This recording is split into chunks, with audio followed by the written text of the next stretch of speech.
abantu batwiyongereyemo tutari kumwe mu iteraniro rya mbere ariko turi kumwe nabo muri iri teraniro.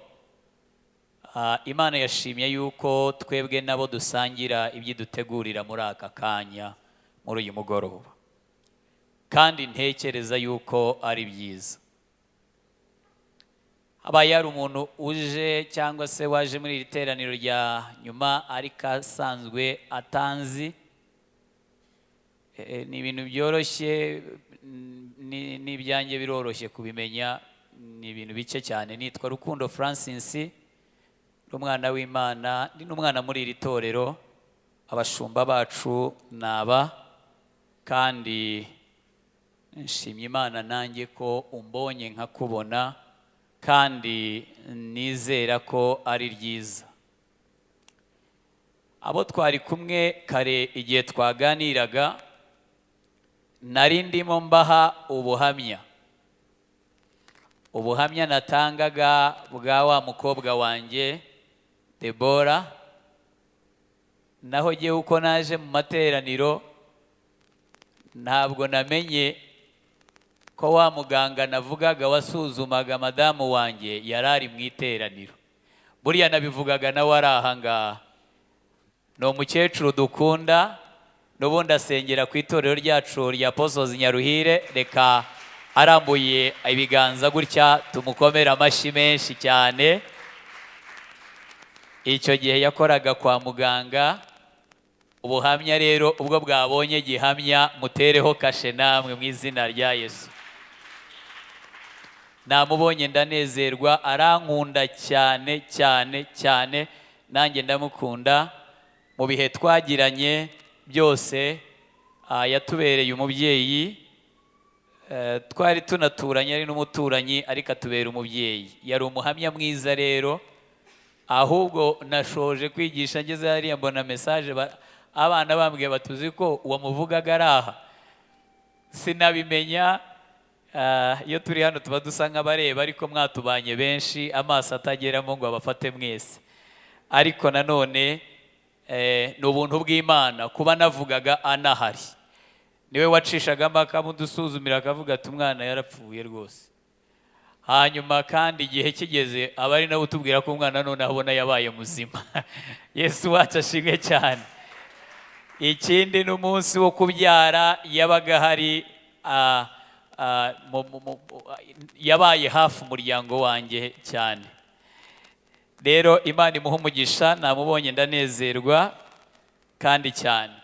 Igihe twaganiraga ku ijambo ry'Imana, abatari bari twavugaga ku kwizera kubyara igitangaza.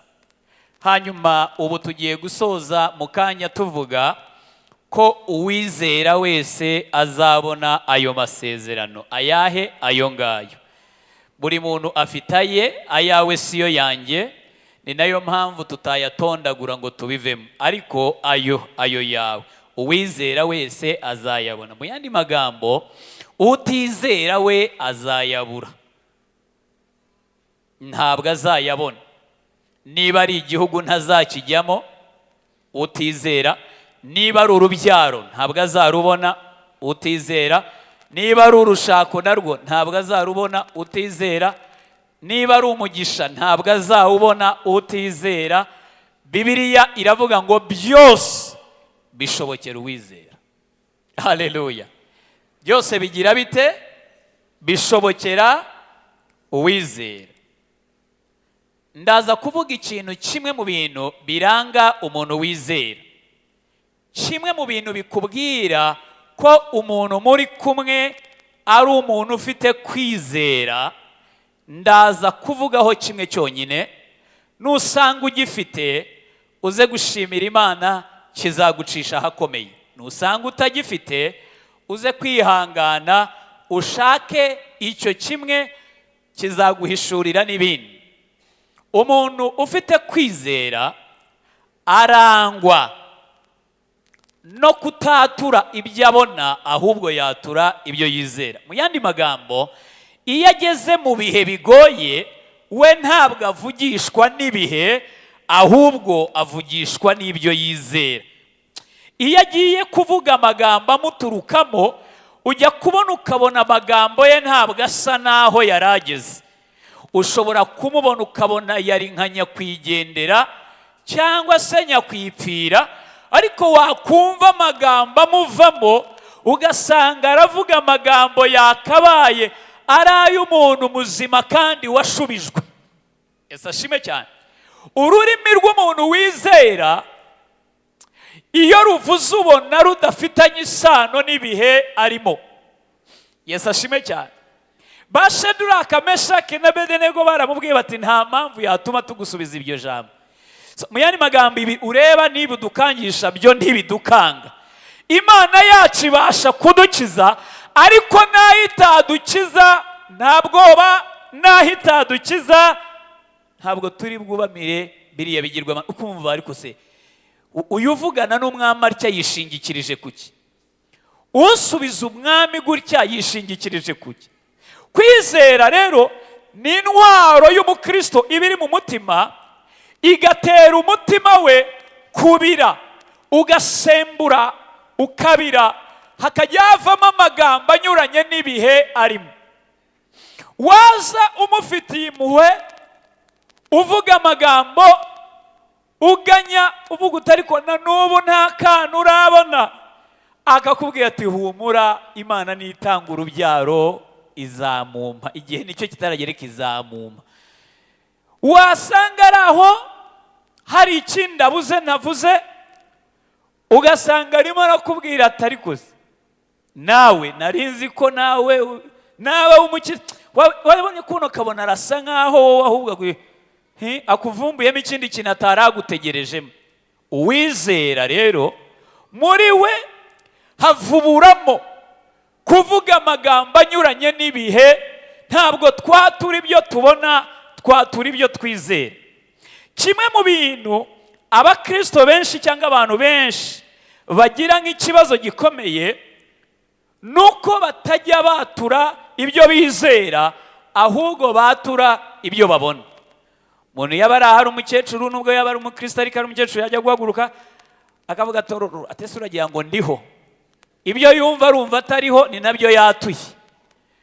Yaba ari aho ngaho akumva izuba ryacanye, umuntu wajya kumva arakubwira ati noneho rwose, noneho pe turapfuye, agahita atangira kwatura ariko ibihwanye n'ibyo yumva n'ibyo abona. Hanyuma rero uwizera we usanga ururimi rwe rutavuga kimwe n'ibyo abona. Iby'amaso abona si byo ururimi ruvuga, kuko mu buryo bwo kwizera Bibiliya iravuga ngo ituzurana nawe, itwicaranya nawe mu buryo bw'umwuka hehe? Mu ijuru. Abantu bicaye mu ijuru mu buryo bw'umwuka biragoye ko wabumva bavuga nk'abo mu isi. Haba hari umuntu ubyumvishe? Yesu watashime cyane. Bibiliya ngo ituzurana, itwicaranya mu buryo bw'umwuka hehe? Hari abantu mu buryo bw'umwuka batuye mu ijuru, Imana yarabazuranye na Kristo, yarangiza ikabicaranya nawe. Iyo abo bavuga, ururimi rwabo wumva runyuranye n'ibihe barimo. Wowe utekereza ko bari hano, nyamara bakaba ntabwo bari aha ngaha. Abateraga Stefano amabuye bayamuteye bateze n'amatwi, bategereje kumva ko yihakana Yesu. Babaye bamutegereje, batera amabuye bamutegereje, iterabwoba ari ryinshi, n'urupfu nawe arubona, yumva ibintu byahindutse, ngo abaye ari aho, kuko Imana ayiwe, haleluya haleluya, kubera ko ahari atariho bari, we ngo agiye kubona ngo abona ijuru rirakingutse, bo ntibaribona, baratera amabuye. Igihe bamubwira ngo agire icyo abivuga, arabagata ahubwo mbonye rigize rite? Haleluya, abonye rigize rite? Suragira ngo abari kumwe n'abandi, ntabwo abari kumwe n'abandi. Hari abantu bavuga rero ibyo bizera, ibyo biringira, batavuga ibyo bareba, batavugishwa n'ibihe, batatakishwa n'ibihe. N'Abanyarwanda baca umugani bakavuga ngo amaganya ntasobanura amagambo, kandi amaganya akomoka mu bihe umuntu aba yahuye nabyo bimuremereye, bimurusha imbaraga, bimugoye, byanze kuva imbere. Rimwe na rimwe yarasenze, arabona ibintu bidahinduka, arongera ariyiriza, yenda arabona ibintu bitarahinduka, ahindura amasengesho, abona ibihe bimugoye, abona ibihe bimumereye nabi. Yesu ashime cyane, haleluya. Ariko uwizera wakomeza kwatura ibyo yizera, ntabwo yatura ibyo abona. Uzaba umuntu wujuje igipimo cyo kwizera ryari nutangira kugenda watura ibyo wizera, utatura ibyo ubona. Akanwa kawe ni kimwe mu bintu ukwiriye kubaha kuruta ibindi ku isi. Bibiliya iravuga ngo ururimi nirwo rwica kandi nirwo rukiza. Ababaroga kandi bakabagora bakoresha ururimi iyo babatongera, akagenda akavuga ngo bigende bimufate, ibyo atuma n'ibyo ahuha akanabibwira aho biri bufate, bikagenda bikaba ariho bifata. Ijambo gusengera abarwayi bagakira, kwirukana dayimoni ku bantu, biriya bimenyetso byose iyo birebye usanga bikubiye mu kantu gato cyane. Iyo dusengera abantu, cyangwa iyo umuntu aje akavuga ngo nsengera, meze gutya na gutya na gutya na gutya na gutya, ururimi rwawe uhita utangira kurikoresha ibinyuranye n'ibyo uwamuroze yakoresheje.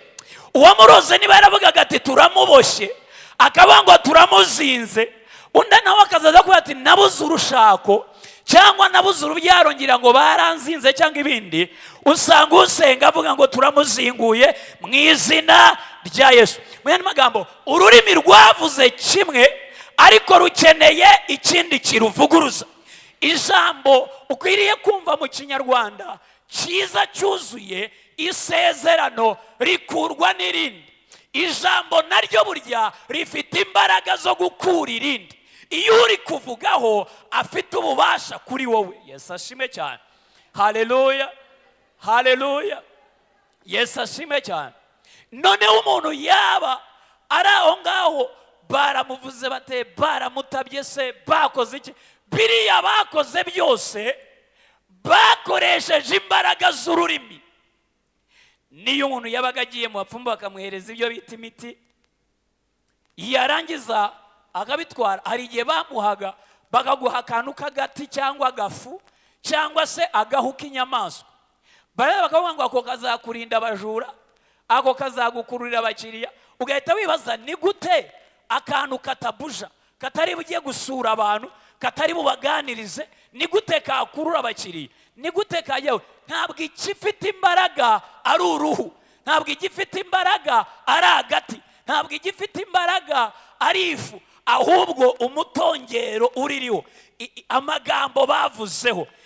Ayo magambo rero iyo ahuye n'umwana w'Imana uzi gusenga ibyo ari byo, wizera Imana ye neza, we atangira kuvuga amagambo anyuranye nari, agatangira kwatura ibyo yiringira kandi yizera, akavuguruza bya bindi, ijambo rigakura irindi. Wajya kubona ukabona umuntu bavugaga kwiba atazabigeraho, bakabona yabigezeho, nabo bakayoberwa yabigeze ate. Ururimi rwe ruvuguruza urwabo. Iyo bavuze bati turamutabye, waravuga ati yewe ndamutaburuye. Usenga akavuga ati ndamuzinguye, igihe bavuga ngo baramuzinze. Iyo umukristo yamenye gukoresha ururimi rwe, ururimi ruramukiza. Bibiliya ivuga ngo nirwo rwica kandi nirwo rukiza. Mu yandi magambo, bamwe barukoresha bica abandi, ariko abandi bakazarukoresha bazura abandi. Aho rero niho ubwami bubiri bukoranira cyangwa se buhanganiye. Niho ubwami bubiri buhanganiye, ari ubwami bw'Imana n'ubwami bwa Satani. Aho niho buhanganiye. Kubera iki? Ubwami bwa Satani buravuga ibi, ariko abana b'Imana bazamuka umusozi bagiye gusenga, bakarara bazenguruka basenga, bavuga yandi magambo anyuranye n'ayo babandi bavugaga. Ay'abacuraguzi baraye bavuga ntabwo ari y'abasenga barara bavuga. Ay'abarozi barara bavuga ntabwo ari y'abasenga barara bavuga. Uko amagambo anyuranye ni nako anyuranye ibihe. Yesu wacu ashime cyane. Haleluya, haleluya. Iby'abapfumu baraye bavuga ntabwo ari iby'abakozi b'Imana baba bavuga. Yesu ashime cyane. Iyo bamwe bavuga urupfu, abandi baba bavuga ubuzima, abandi baba bavuga ubugingo. Yesu ashime cyane. Haleluya. Iyo usenga kiba ari igihe cyiza Imana iguhaye cyo kwiyaturaho, cyo kwivugaho amagambo agukura aho umwanzi yari yaragushize. Nsubiremo icyo kintu mvuze. Iyo bavuze ngo umuntu agiye gusenga, iyo umuntu yafashe ibihe akajya imbere y'Imana gusenga, Imana ibimuhaye chance, ibimuhaye amahirwe yo gukoresha ururimi rwe kugira ngo yivugeho, kugira ngo yiyatureho, yature ku bana be, yature ku muryango we, ibinyuranye n'iby'abapfumu bavuze, ibinyuranye n'iby'abacuraguzi bavuze, ibinyuranye n'iby'abarozi bavuze. Yarangiza agatangira kurema ubuzima bwe bundi bushya. Ababimenye rero bazi no gutinda imbere y'Imana. Kubera iki batinda imbere y'Imana? Basobanukiwe ko iyo bahari hari icyo baba barimo gukora. Yesu ashime cyane. Bamenye ko iyo bahari haba hari icyo barimo kugira gute gukora. Barangiza bagatinda imbere y'Imana, bavuga amagambo abarema, bavuga amagambo abubaka, bavuga amagambo abazura. Iyo wabatambitse umusozi barawubwira ngo shinguka utabwe mu nyanja. Iyo washyizeho igikuta barakibwira ngo ni iki, ariko cyararidutse. Iyo hari ikimeze nk'inyanja barayibutsa ngo na Yorodani yaratandukanye. Mbese bavuga amagambo acyarenginga ubwami bw'umwijima. Yesu ashime cyane. Haleluya. Dore icyo bamenye kandi basobanukiwe n'ikimwe. Basobanukiwe ko ururimi rurema. Haleluya, haleluya. Mbwira umuntu mwicaranye iri jambo ngiye kukubwira, mumbwirire ngo ururimi rw'Imana rwaremye isi ya twese. Ururimi rwawe ruzarema isi yawe.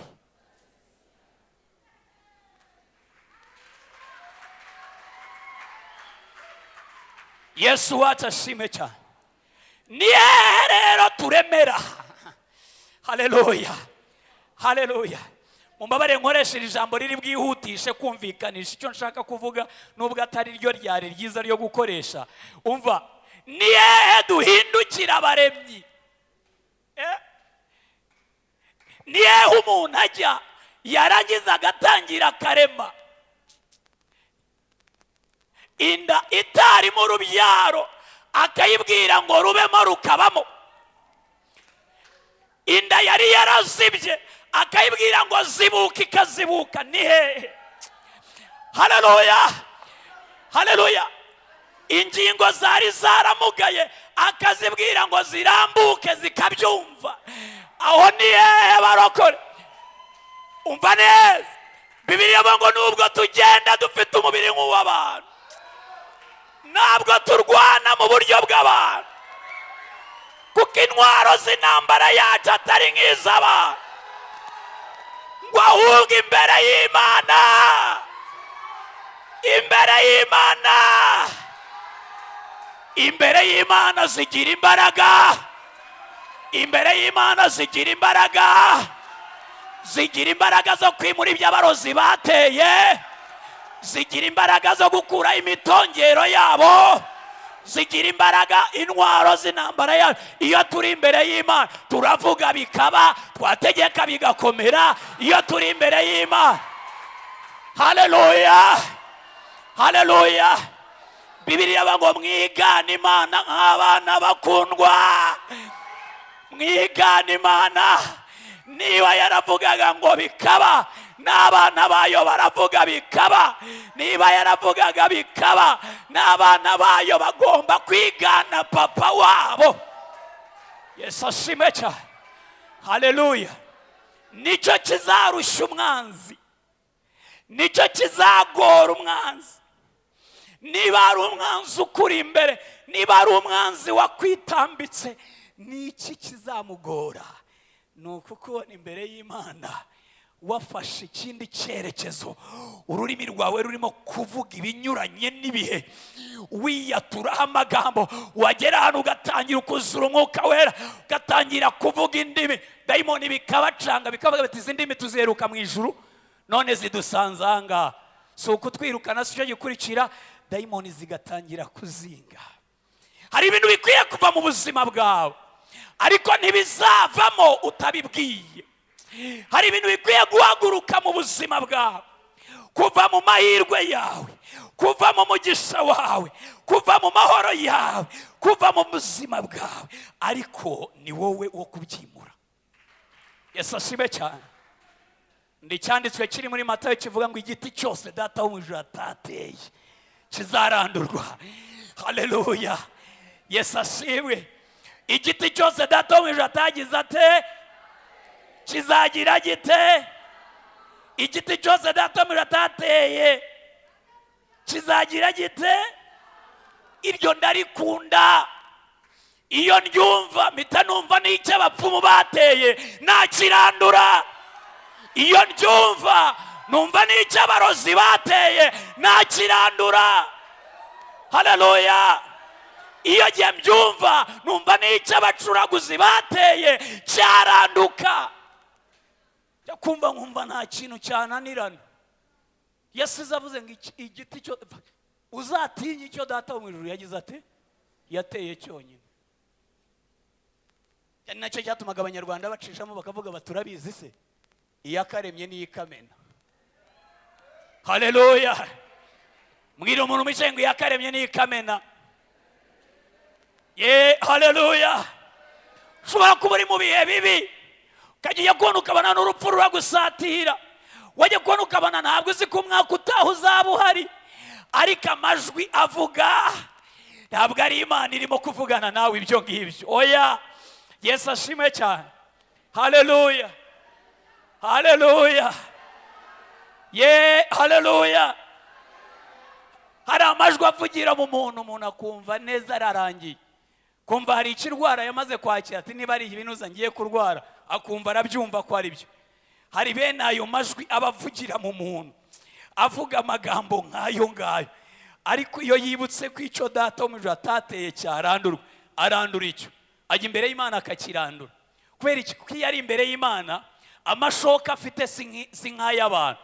Iyo ari imbere y'Imana inkota afite ntabwo ari nk'iz'abantu. Iyo ari imbere y'Imana intwara afite ntabwo ari nk'iz'abantu. Ibikoresho byose akeneye ku rugamba aba afite ntabwo ari iby'abantu. Mu yandi magambo ngo bigira imbaraga. Cyokora nyine ntibigira imbaraga mu iduka ryawe, imbere y'umugore wawe siho bigira imbaraga, nta nubwo bigira imbaraga, nta nubwo izo ntwaro zigira imbaraga imbere y'abana bawe. Urabona hari igihe umuntu agenda agashegera mu bye akavuga turabona ni jyewe jyenyine, ni jye nyakamwe, none ndabisigira ndakigira nk'inkoko iri mu magi irarira. Kabona umuntu yaragiye isi iramufata, ibindi byose by'isi byose bindi bikamubona, Imana ikaba ari imubura, akajya kubwira ati ibyanjye Imana irabizi. Nanjye nkamubwira na shitani ibye Imana irabizi. Burya n'ibya shitani Imana irabizi. Nemera ko ibyawe ibizi pe, ariko n'ibya shitani Imana irabizi. Hanyuma se kuba ibizi ntacyo wakoze ngo bigire uko bihinduka, bikunguye iki? Birakubuza kurira se? Birakubuza kubabara se? Erega dore icyisha abarokore b'iki gihe ni ubunebwe, ni ubute, ni ubute. Haleluya. Nari ndimo nivugira ngo rero bagenda batura ibinyuranye n'ibyo bagize bate. Iyo yumva yaraye nabi, yumva ushobora no gutangira akavuga ati rero Imana irakora igitangaza mu gitondo, ukavuga ati ariko uyu yasaze, none ngira ngo bigeze no mu mutwe, kumva nk'ibisazi bigeze nko mu mutwe. ntabwo bigeze mu mutwe. Aratura ibyo yizera, arivuga ibinyuranye, arabizi ko hari abamuvuzeho ibibi adahari, agomba kwivugaho ibyiza niba adafite ubimuvuga. Imana ndayikunda. Hari igihe Imana ireba ikabona ufite abakuvugaho ibibi, yarangiza ajya kubona ikabona yena nta n'abakuvuzeho ibyiza, ariko ikaguha amahirwe ngo nawe ujye imbere y'Imana ugire ibyo uvuga. Wagerayo akavuga ujya mu maganya nawe, ariko uba uhawe igihe cyiza cyo kubyaza umusaruro. Iyo rero umuntu azagira kwa kwizera kubyara ibitangaza, abanza kugira ibyiringiro, ari amakuru abanza kwakira. Yarangiza ayo makuru akamutera ibyiringiro by'uko nawe hantu yarari yahava. Ibyo byiringiro akagira imbaraga zo gutangira kubyatura. Yarangiza akagerekaho kudashidikanya. Ibyo byonyine bihita bibyara kwizera, kwizera kukabyara igitangaza. Ndimo noneho ndashaka kuvuga ngo uwizera wese azabona ayo masezerano. Ndahuza iki n'iki? Ndahuza bya bindi nise kumenya guteranyijeho ibyiringiro biteranyijeho kudashidikanya. Uwo muntu twaranza tukamwita uwizera, twaranza tukavuga ngo azabona ayo masezerano. Ni gute azabona amasezerano? Kubera iki?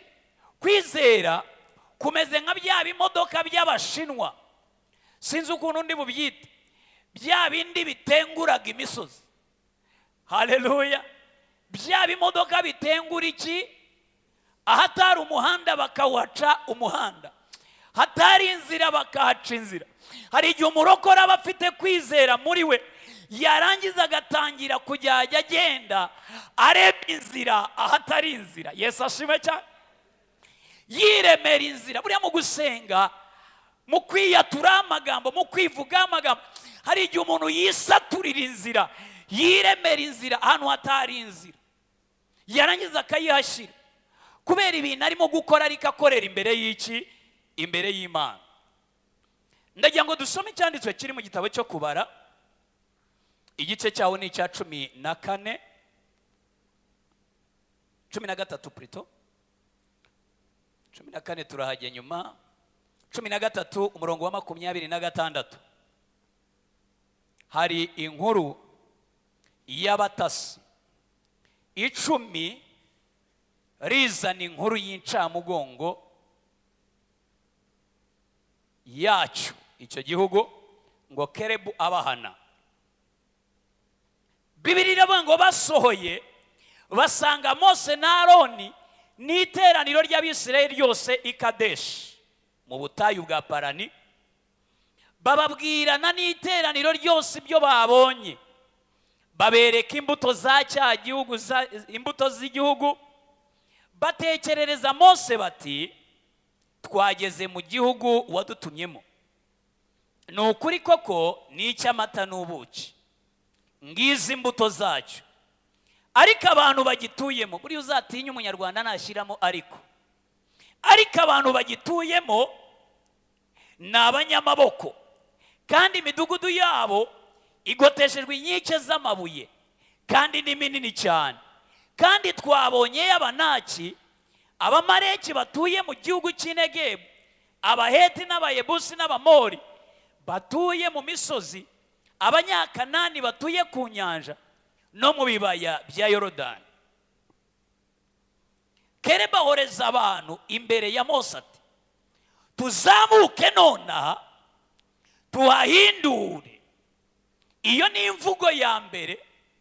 Bose uko ari abatasi 12, bose uko ari abatasi 12 bahuye n'ibihe kimwe, ibyo babonye ni bimwe, igihugu batase ni kimwe, ibyo bahuye nabyo ni bimwe, ariko kwizera kuri mu mutima kugiye gutuma abantu bavuga ibintu bihabanye, batangire kuvuga ibintu bitandukanye. Nujya kumva wumve bamwe baravuga ibi, abandi bivugira ibi ngibi. Yesu wacu ashimwe cyane. Igihe bamwe bavuga bataba ntacyo twabonye, ni abagabo b'abanyamaboko bafite amagare y'ibyuma, imidugudu yabo igobakishijwe inkike z'amabuye kandi ni minini. Noneho Kerebu ngo abyumve, yumva bagiye gutangira kuyobya iteraniro, atangira gushaka ako kanya guhita abacecekesha. Bibiliya ngo Kerebu ahoreza abantu imbere ya Mose ati tuzamuke nonaha tuwahindure kuko tubasha rwose kuhatsinda. Icyambere Kerebu yatuye ibimurimo, yabyiyumvagamo ariko abikuye yarabivuze n'akanwa ke. Imiterere y'Imana n'imikorere y'Imana aha niho ugiye kubyumvira. Imana icyo ikeneye ntabwo ari imbaraga zawe, Imana icyo ikeneye ntabwo ari intwaro zawe, Imana icyo ikeneye ntabwo ari ibindi, si igitinyiro cyawe, ntabwo ari imiryango minini ukomokamo. Imana ikintu ishaka ntabwo ari uburanga bwawe, icyo Imana igushakaho ndavuga kugira ngo ikore bya bindi bihagaze imbere yawe, ibintu byari biremereye ubuzima bwawe. Ikintu Imana ikeneye ntabwo ari uburebure bw'igihagararo cyawe, oya, icyo Imana ikeneye ni ukwizera. Waba mugufi, waba mutoya, waba muremure, waba umukene, waba umukire, iyo wabonye icyo Imana ishaka, Imana ikora icyo ushaka. Haleluya, Yesu wacu ashime cyane. Kerebu avuga ijambo rinyuranye n'iryawe, ariko ahita n'abakongeza abatera umujinya. Abateye umujinya bavayo baravuga ngo maze abantu bari bajyanye nawe baravuga bati ntitwabasha kuzamuka ngo turwanye abo bantu kuko baturusha amaboko. Hari uvuga ngo tugende twahindure nonaha, hari n'abandi baba kuvuga ngo bariya baturusha amaboko. Urumva bavuye gutata igihugu, bamwe bagize complexe d'infériorité, ariko Kerebu afite complexe de supériorité. Afite we arumva byashoboka, abandi batangiye kumva bidashoboka. Bamwe barumva batsindwa, hari n'undi urimo kumva yatsinda. Ndagira ngo nibaze ngo wowe iyo ugeze imbere y'ikibazo cyawe, iyo ugeze imbere y'umusozi ukubuza kugera ku masezerano yawe, iyo ugeze imbere y'intambara ikubuza kugera ku ntego zawe, wowe wumva ute? Wumva uri butsindwe? Niba wumva uri butsindwe ukabyatura, uzatsindwa. Niba wumva uri butsinde ukabyatura, uzatsinda. Imana icyo ikeneye, iyo izi kirema, izi gikora, izi ko hakora ururimi mu ijuru, bazi ko ijambo ari ryo rirema byose.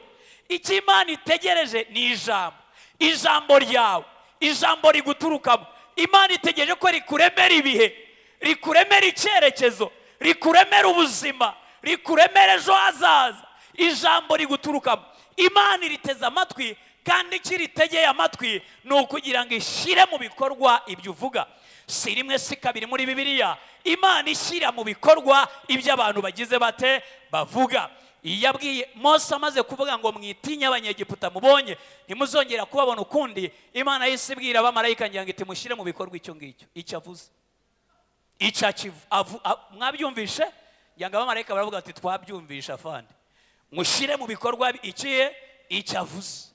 Abanyegiputa bo bagiye kubona babona amagare arimo ararohama, amafarashi arimo ararohama, ifarashi ikiterura kigiye. Bongera ngo batashye bazi ko amafarashi yiteruraga. Nagira ngo ubwire ngo ntabwo amafarashi yiteruraga, ntabwo amagare yiteruraga. Agira umuntu unega amatwi yumvira ijambo. Haleluya, hari akantu kamfashije ndimo kumva. Ntabwo amafarashi yiteruraga, ntabwo amagare yiteruraga. Abisirayeli bageze mu kibazo cyabo, Imana yari yahasutse ingabo ziruta iz'abanyegiputa bazanye. Elisa we yari yarazibonye, yari azizi, ariko Gehazi ntabwo yari azizi. Mu yandi magambo, umukristo mu kibazo haba hari ingabo ziteguye gukemura icyo kibazo, ziruta ubwinshi ingabo zamuteye, yaba bibona yaba atabibona. Abisirayeli ntabwo babibonaga, Elisa yari yarabibonye, Gehazi ntabwo yabibonaga ko hari ingabo. Hagati mu kibazo haba hari ingabo, yego, ingabo z'ijuru. Byumve muri aya magambo, Bibiliya iravuga ngo nicyo gituma Uwiteka batanga ingabo nyinshi zigapfa ku bwanyu. Iyo rero hari ingabo zo kuba zemera kuba zanadupfira, zemera kurwana zikaba zanadupfira, ikiba kibura ni iki? Ni kimwe cyonyine, ni ukugira ngo umukristo akoreshe izo ngabo. Hari ingabo z'ijuru zitegereje komande yacu. Ayiwe, hari ingabo zo mu ijuru zitegereje ko tuvuga zigakora.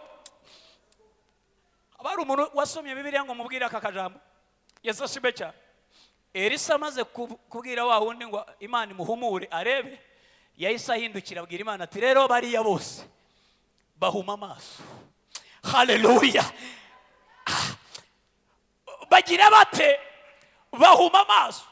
Kuko ingabo zihari zari nyinshi, kubahuma amaso ntibyagoranye. Buri ngabo itagaragara yafashe igaragara yihuma amaso. Aya, haleluya, haleluya. Mu kanya nk'ako guhumbya bose baba batakibona neza, arabegera batamureba, arababaza ngo murashakana. Baramubwira bati ni Elisa dushaka. Aramubwira bati rero inzira si iyi ngiyi mwayobye, ahubwo munkurikire mbajyane mbereka ahantu ari. Nawe ubwo abakuye nk'aha abajyana mu kigo gabiro hagati cyane, abasirikare bose bari be babagose, abajyana barindagiye, abajyana batareba, abajyana bahumirije, ariko yabahumye amaso. Cyangwa umurokore wicaye aha akamenya gukoresha ingabo Imana yamwoherereje, akamenya gukoresha. Haleluya, haleluya. Iyo watura nabi izo ngabo zikoresha nabi, iyo watura neza izo ngabo zikoresha neza. Yesu ashimwe cyane. Arangije aravuga ati yemwe mwibeshye, ntabwo inzira ari iyi ngiyi, mwayobye. Haleluya. Nimunkurikire mbajyane. Barangije baramukurikira, arangije arabarongora. Ntabwo babona, ntabwo bareba. Yesu ashimwe cyane. Arabashorera, nabo baba babonye umugira neza ubajyanyeho Elisa ari. Barangije bararindagira baramuherekeza, Elisa nawe arabashorera. Elisa arabajyana abagerere mu kigo cya gisirikare neza neza. Ingabo zose zirabagota, zirangije zibatunga intwaro. Arangije arongera abwira Imana, azi ko afite ingabo zitagaragara zishinzwe gushyira mu bikorwa ibyo avuga, zishinzwe gushyira mu bikorwa ibyo yatura, zishinzwe gushyira mu bikorwa ibyo yizera n'ibyo yiringira. Haleluya, haleluya. Bene uwo ntabwo azaheranwa, bene uwo nta kizamubuza kugera ku masezerano.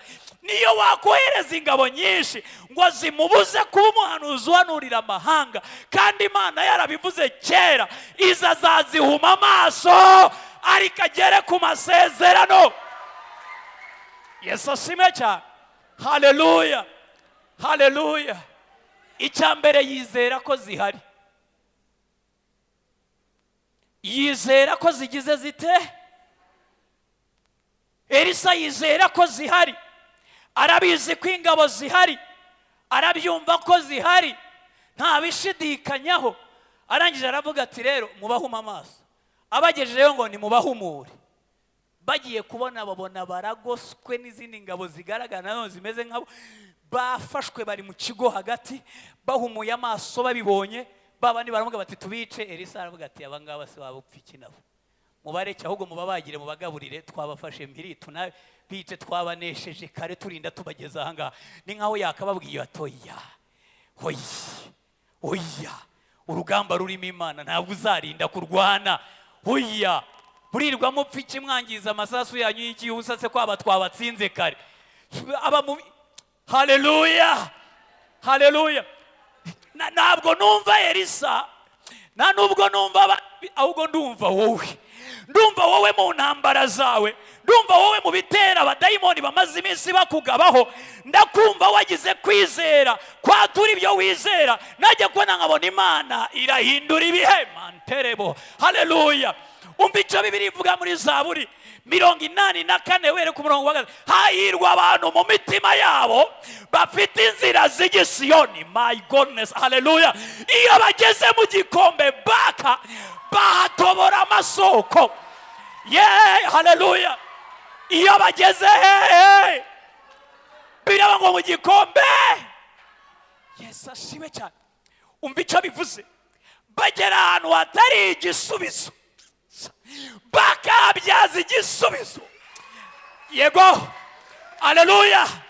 Mu yandi magambo, bapfa kuba bafite mu mitima yabo inzira zijya mu ijuru.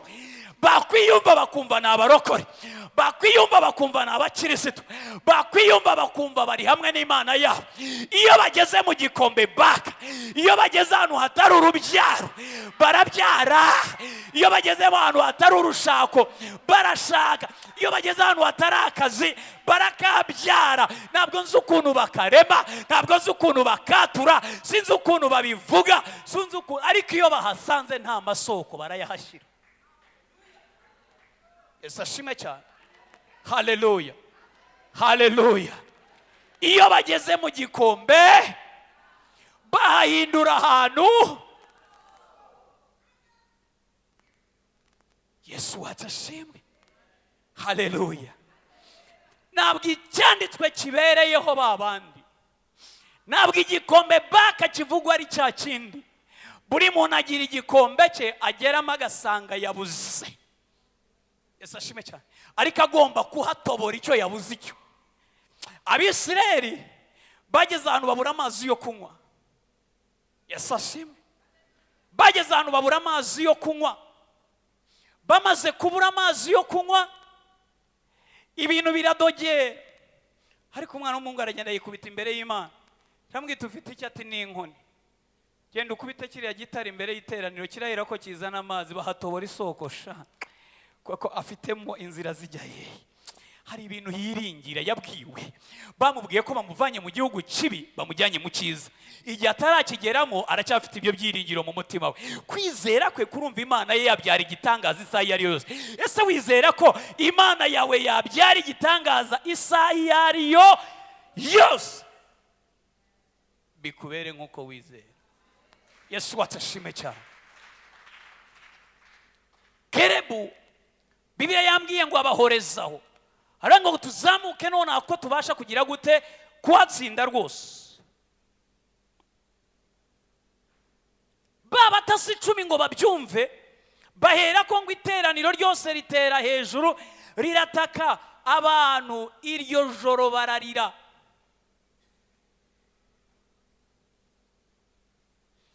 Reka mbanze ndeke gusimbuka uyu murongo. Umurongo wa 31 uraza usubiza icyo Kerebu yaravuze. Yavuze ngo tuzamuke nonaha kuko tubasha rwose kuhatsinda. Maze abantu bari bajyanye nawe baravuga bati ntitwabasha kuzamuka ngo turwanye abo bantu. Mutima utizera uhora wumva ibintu byose bidashoboka, n'ibintu bimuri imbere abayumva bidashoboka. Ababona ngiye ngo amaherezo sinzi ntugupfana nabyo, sinzi ukuntu abatekereza. Ntitwabasha kugenda ngo turwanye abo bantu kuko baturusha amaboko. Babarira Abisirayeli inkuru y'incamugongo y'igihugu batase bati igihugu twanyuzemo tugitata ni igihugu cy'umwiryane. Mwibuke ko mbere bari bamaze kuvuga ngo ni icy'amata n'ubuki, koko ibintu bavuga ngo ni icy'umwiryane. Kandi abantu twakibonyemo bose ni barebare, kandi twabonyemo abantu barebare banini. Abanaki bakomotse mu bantu barebare banini twibonaga tubamezeho nk'inzige, nabo bakabona tumeze nkazo.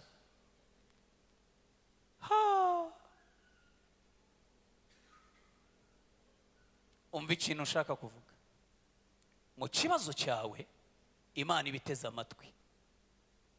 Ikintu gishishikaje Imana mu ntambara zawe ni ukugira ngo Imana yumve ibyo uvuga. Niba ari ikintu gishishikaje Imana, hari umuntu agera mu bihe bimugoye akagegera ahantu akumva ngira ngo Imana yaramutaye, akagegera ahantu akabona Imana itakimwumva, akagegera ahantu akabona Imana ngira ngo itamureba. Narenze nka kuvuga ngo Imana irashishikaye cyane, irakwegereye, iteze amatwi, ikeneye kumva iryo uvuga ryonyine kuko niryo iri buhita ishyira mu bikorwa. Nuvuga ngo turapfuye irabiryumvisha, nuvuga ngo turashize irahita ibyumva, nuvuga ngo turiho tuzabaho irabyumva. Ikintu kiyishishikaje ni ukugutega amatwi, kumenya ko ibihari. Yobu yaravuze ngo dore nigira imbere ariko nihari, nasubiza inyuma nkayibura. nashakira mu kuboko kw'ibumoso naho ntihari, ngo yihisha mu kuboko kw'iburyo kugira ngo ntayibone. Arangije ahita avayo arihumuriza.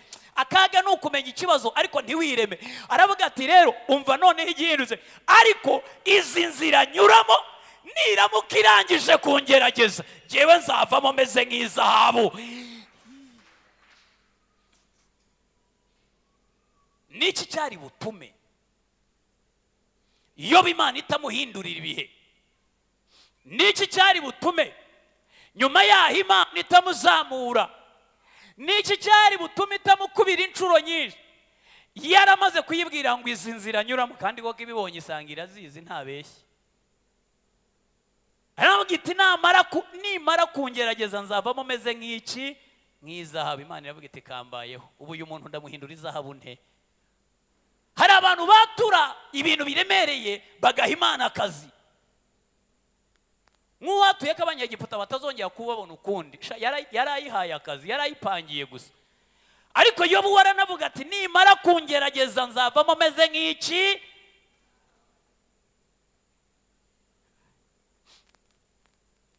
Mbariza umuntu mwicaye ngo wowe nimara kukugerageza uzavamo meze nk'iki? Urabona haba hari abazavamo bameze nk'igikenyeri, abandi nabo bakazavamo bameze nk'ibyatsi, abandi bakazavamo bameze nk'ibumba umukomaho gusa akaba aramenetse. Hari abarokore bagushwa n'ubusa umuvugaho akajambo kamwe akaba yaguye, burya hayibereye aho nk'ibumba. Ni ukuryirinda igikombe cy'ibumba n'isahane y'ibumba, ibyo mwita amadongo, uracyitwararika kikubise hasi gake gusa gihita kimeneka. Hari abarokore baba bameze batyo. Ariko Yobu watoranya y'ikiruta ibindi aravuga ati jyewe rero numara kungerageza nzavamo meze nk'iki, nk'izahabu, ntagisitazwa n'ubusa, ntakimenwa n'ubusa, ntagicumuzwa n'ubusa, nzavamo meze nkayo. Hari abantu binjira mu ntambara akaba arabizi ko azavamo yazamuye igiciro, wowe nawe ukagira ngo uzavamo wataye agaciro. Bamaze kwatura ibintu bibiri bitandukanye, batera iteraniro ry'Abisirayeli umuborogo. Igice cya 14 Bibiliya banga iteraniro ryose ritera hejuru, rirataka abantu, iryo joro bararira. Abisirayeli bose bitotombera Mose na Aroni. Iteraniro ryose rirababwira riti iyaba twaraguye. Ako Imana ikavuga iti ngo iyaba mwaragize mute. Mu kibazo iyo uvuga Imana ibiri serious guteza amatwi.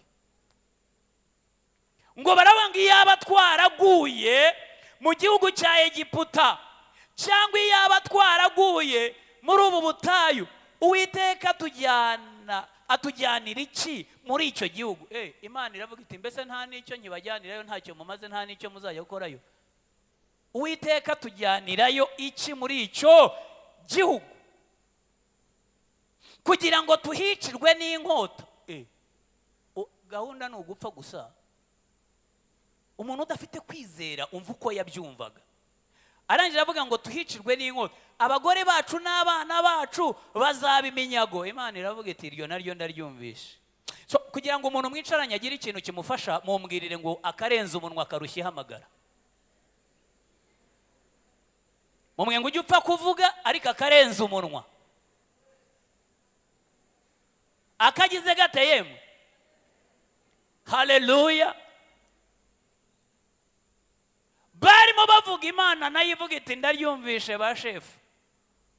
Iyaba twaraguye muri iki gihugu cya Egiputa, iyaba twaraguye mu butayu iti ndabyumvishe.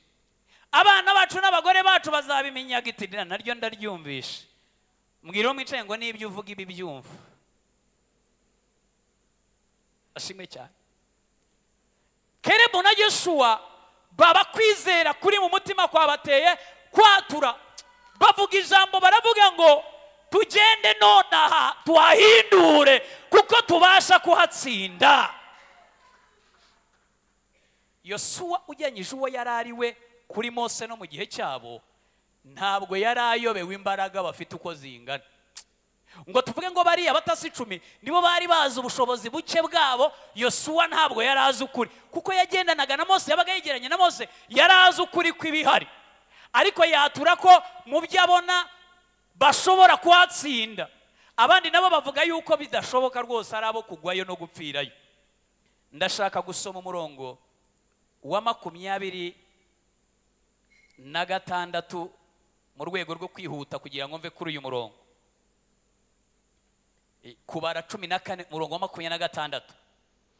Uwiteka abwira Mose na Aroni ati, nzagezaye kwihanganira iri teraniro ribi rinyitotombera.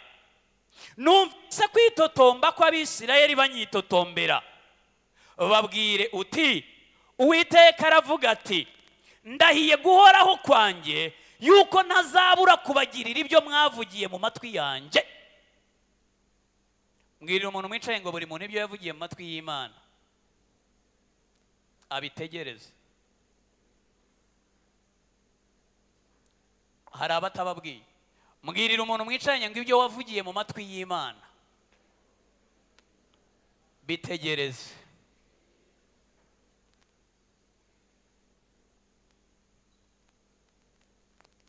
Aha niho abantu batsindirwa. Bwira uti, aravuga ati, ndahiye guhoraho kwanjye yuko ntazabura kubagirira ibyo mwavugiye mu matwi yanjye. Burya narabyumvaga, kandi ubwo utari buri kurura ijambo ngo urisubizeyo. Yesu ashimwe cyane. Haleluya, haleluya. Avuga umurongo wa 29 mubi, aravuga ngo intumbi zanyu zizagwa muri ubu butayu. Intumbi bari bavuze ngo iyo tugwa muri ubu butayu, iravuga ite ibyo gusa, intumbi zanyu zizagwa muri ubu butayu. Ndimo ndavuga abakristo babiri, ufite umutima wizera n'ufite umutima utizera. Aba ntabwo bizeye ubwabo, ariko noneho nta nubwo bizeye Imana yabo. Baravuga bati, iyo tugwa muri cya gihugu cyangwa iyo tugwa muri ubu butayu. Imana yavuga iti, muri cya gihugu nyine biragoye gusubirayo, ariko muri ubu butayu bwo murahari, reka mugwa. Avuga ngo intumbi zanyu zizagwa. Ntabwo byasabaga kwimanika mu kagozi, ntabwo byasabaga kugura ikinini cy'imbeba ngo ukunde uhagwe mu butayu. Oya, byasabaga kubyiyaturaho bikakubera nk'uko wivugiye. Kandi kwatura umuntu avuga, buriya Bibiliya ivuga ngo umutima niwo umuntu yizeza, ngo yarangiza akatuza akanwa ke. Yesu ashimwe cyane. Yamara kuvuga ayo magambo ako kanya, Imana ikavuga iti, sinzabura gukora ibyo numvishe muvugira mu matwi yanjye.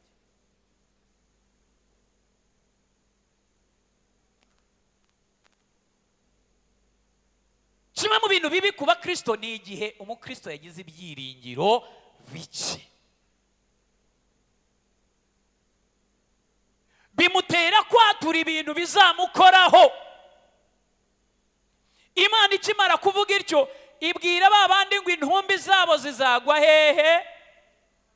Ariko umva amagambo abandi bizera Kerebu na Joshua bari bavuze. Ku murongo wa 8 bari bavuze ngo, niba Uwiteka twishimira azatujyana. Mu yandi magambo, ntabwo biringiye imbaraga zabo, ariko niba Uwiteka twishimira yatujyana duhetse, yatujyana duteruye, ariko azatujyanayo. Ngo azatujyana muri icyo gihugu, bavuga akajambo keza nkunda, ngo akiduhe. Umuntu ufite kwizera rero agira utuntu twe nawe, ngo kandi ari icy'amata n'ubuki adahinduyeho akantu na kamwe. Mbese yirinde guhinduraho, akiduha uko yakitubwiye. Haleluya, haleluya. Niba rero Abanaki bari abagabo banini, Abanyakanani bakaba bari abagabo barebare bakomeye, bafite amagare y'ibyuma, abantu 10 bose bakabona batababasha, bakavuga bati, ntabwo twabasha kuhatsinda, ntabwo twabasha kurwanya abo bagabo. Ndagira ngo unyumvirire ijambo, abantu babiri bafite kwizera bo batsinda ibyo abantu 10 badafite kwizera bananiwe gutsinda. Yesu ashimwe cyane. Abantu babiri bafite kwizera batsinda ibyo abantu 10 badafite kwizera bananiwe gutsinda. Abantu babiri bafite kwizera banesha ibyo abantu 10 badafite kwizera bananiwe.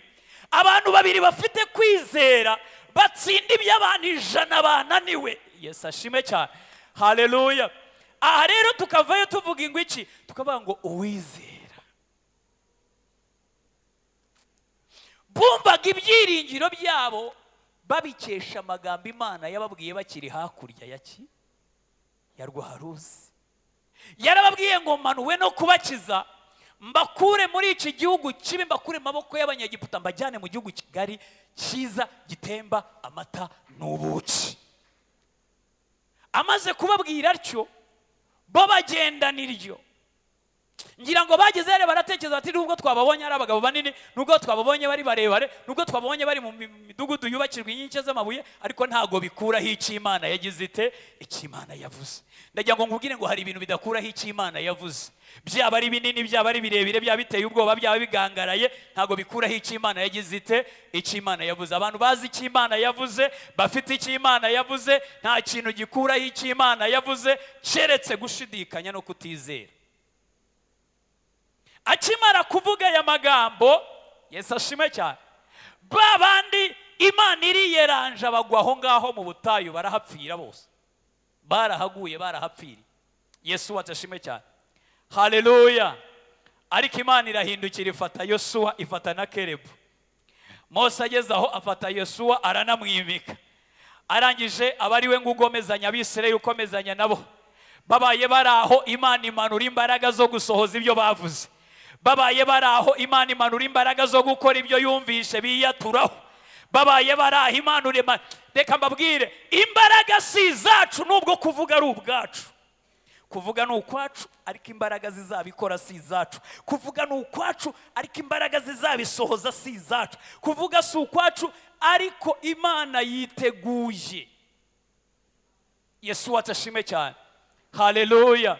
Ntabwo nzi muri iki gihe nibiki wivugaho, nibiki wiyaturaho, kubwo kwizera kukurimo. Igipimo cyo kwizera Imana ikibwirwa n'ibyo ururimi rwawe ruvuga, ibyo ururimi rwawe rwatura. Yesu we yigeze kuvuga, aravuga muri Matayo igice cyawo cya 21 umurongo waho wa 21, cyangwa Mariko 11:23. Aho hombi havuga ibintu mu buryo bumwe. Mariko 11:23 Bibiliya iravuga ngo, ndababwira ukuri yuko umuntu wese wabwira uyu musozi ati shinguka utabwe mu nyanja, ntashidikanye mu mutima we, yizeye yuko icyo avuze gikorwa, yakibona. Na Yesu yazanye ijambo yizeye, azana irindi rivuga ngo ntashidikanye mu mutima we, arangije asoza avuga ngo yakibona icyo yavuze. Yabwira umusozi ngo shinguka utabwe hehe, mu nyanja. Yesu atashime cyane. Haleluya. Haleluya. Haleluya. Iyo bavuze ngo uwizera wese azabona ayo masezerano, baba bashatse kuvuga iki? Baba bashatse kuvuga ngo niyo yaba ari umunyantege nke, ariko yizera azayabona. Haleluya. Baba bashatse kuvuga ngo niyo yaba ari mugufi, ariko yizera azayabona. Baba bashatse kuvuga ngo niyo yaba akomoka mu muryango ukennye, ariko yizera azayabona. Ndagira ngo hagire abantu tugendana bumva bazayabona. Yesu atashimwe cyane. Haleluya. Haleluya.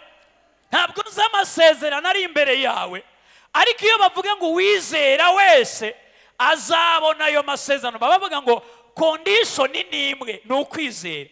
Niba iyo ngiyo yujuje, ibindi byose ntabwo byakubuza kugerayo. Intwaro nkeya, imbaraga nkeya, igihagararo giciriritse, umuryango ugayitse, ibyo ngo ntabwo byabuza umuntu kugira gute, kugerayo.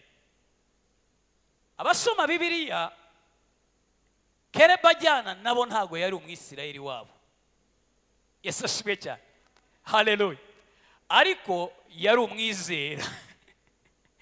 Umuntu utizera agiye kujya mu gihugu, aragwe, ahabwe gakondo mu gihugu kitari icye, mu masezerano atari ya bene wabo. Kwizera guterura umuntu kukamutereka mu masezerano atari naye. Kerebu agira atya, aragenda.